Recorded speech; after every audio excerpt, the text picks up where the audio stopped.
Good afternoon. Welcome to the Midday Mull for Tuesday, the 24th of November. We continue with McShane's readings and reading Luke chapter 8 today, a number of well-known stories.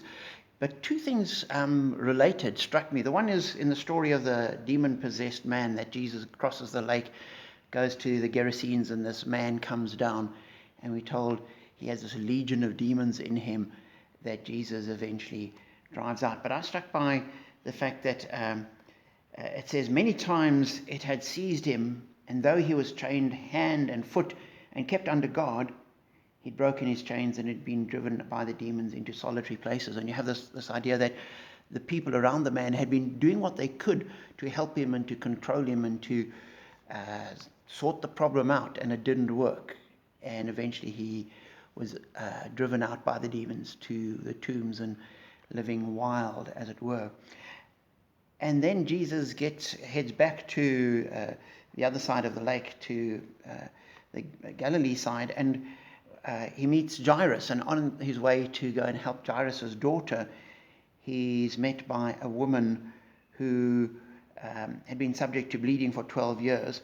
We're told she'd been subject to bleeding, but no one could help her.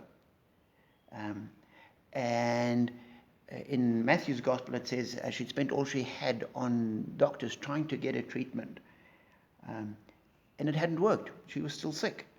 And so she came up and touched Jesus and was healed. And so often we come up against problems that we can't solve. We can try what we can, and it doesn't seem to work. And at a certain point, the world just will say, well, let's just give up and live with it, which probably is better than fighting it, because if you just keep fighting, you just exhaust yourself. And sometimes a measure of resignation might help one live a more constructive life. But as Christians, we never actually give up.